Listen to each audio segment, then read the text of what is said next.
Welcome to the musical pit.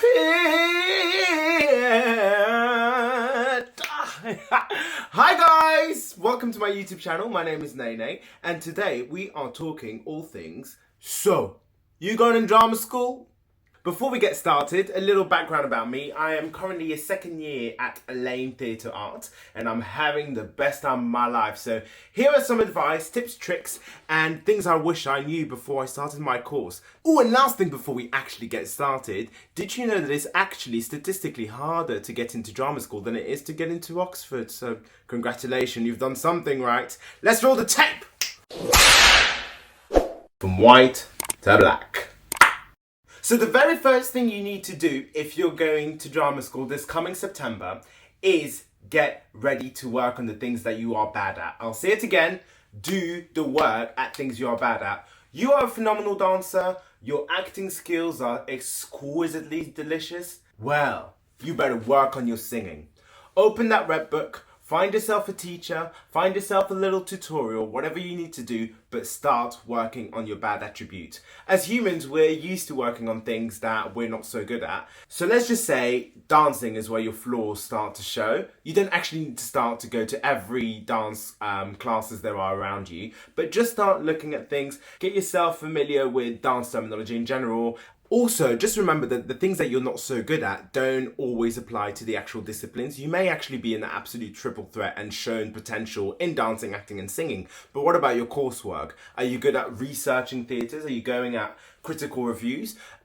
If you're not so good at these kind of things, just start jotting some notes down. Have a look at your favourite musical theatre number and write it even better. Apparently it's actually far better to start writing about things you don't like. So if there's a piece of theatre or a play or anything that you don't like, write about it and say why you don't like it and be as brutal as you want. Give me a bit of that Cruella vibe.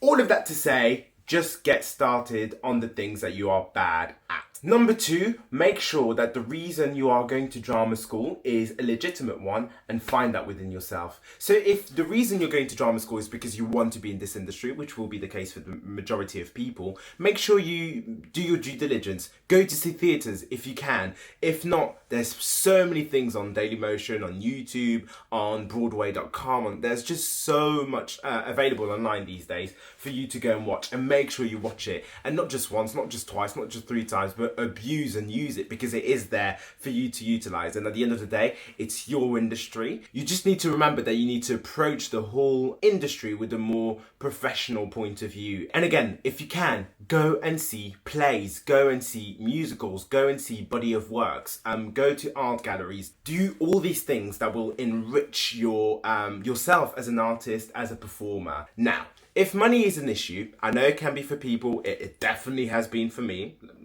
Okay. There are so many ways around not paying a fortune to go and see things. Now, I'm lucky enough to live in London, so the West End is very accessible to me. But there are things that people don't do that you can absolutely do and that I do, and that's the reason why I've seen nearly 100 West End shows for really cheap. I have personally never paid any more than £30-40 for seats on the West End, and I have sat at the stalls, I have sat right in front of everybody, I've had the best seat. My little trick is just go in London, have a list of shows you'd like to see, and just go to the box office and just go, the show's about to start in half an hour, do you have any spare seats? Are you going to sell that seat, that wonderful, beautiful seat? Okay, it usually goes for £200, half an hour, could you do it for 40, 30, 20? I have done that. And the thing is, sometimes it works, sometimes it doesn't. It has pretty much always worked for me. And worst case scenario, I'll literally just go to the theatre next door and find that exact same deal and sit down in amazing seats and enjoy a wonderful show. So that's a little trick for you guys. Number 3.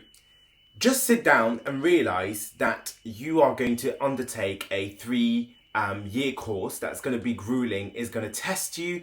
You're going to have to be there in the mornings and the evenings when you don't want to be there, when you want to be there. And drama school is often glamorized, and it is amazing. I have loved every single moment of it, but there are times where it gets stressed. Prepare yourself psychologically for those moments and know that it is okay to be stressed, to be overwhelmed, but just know that it's going to happen and prepare yourself and have maybe a set of things that you can do that may help reduce the stress, whether it be you know that every week or at the end of every month, you're going to have a bath with candles and watermelon. That's my dream, by the way. And you have a support system that's going to help you through those times. The next point of this kind of ties into the last, in that you are now an independent human being. The majority of you might have come from all over the UK to go into this London drama school, or wherever you go. The majority of you will have to move out. This means that you also have to prepare and bear in mind all the things that your family setup will take. Things that you might have taken for granted in the past will no longer be given. Simple things, washing up, cleaning up, being an adult in general. These things will now depend on you, and you just need to bear that in mind. These are not difficult things, they're easy things, but you just need to think about them ahead of time, because that, on top of drama training, on top of that rehearsal you need to make, on top of everything else, can just become overwhelming at times. And that's just a little heads up, so think about it. The last thing that I wanted to remind everybody is that for the majority of you guys, dancing, acting, whatever, has been a hobby. And now you are walking into this as a profession. It is now what you are going to do for the majority of your time. Therefore, you now need a new escape, a new subject that is going to take you out of the life of drama school and of whatever you may be doing. Something that's just going to chill you out and that you're going to enjoy as much as dancing and acting and singing, but it's not your profession.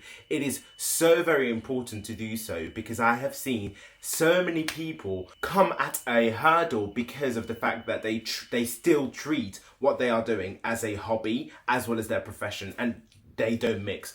Just remember that you now need to make the split from white to black. And that's the end of the video, you guys. I hope you enjoyed it. I hope you've learned something from it.